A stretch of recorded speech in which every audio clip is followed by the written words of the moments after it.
Nakausap ko na ho yung magaling na furniture maker. Malaki ho ang matitipid natin sa kanila. Magaling pa.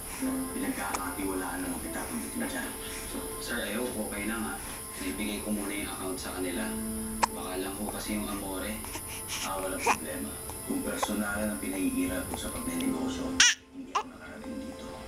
Kung talagang deserving ang furniture maker na sinasabi mo, kahit pag-aari pa ng mga balay ng Amore, ibigay ko ang account sa kanila.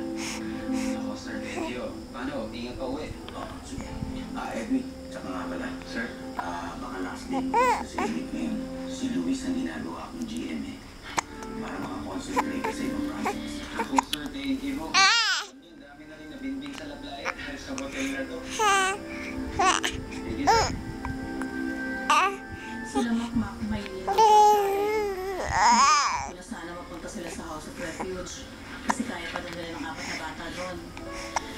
Alam mo, maraming bata nagdaan dito sa orphanage na to. Marami na talaga ang bata. Dumating sila, nawala.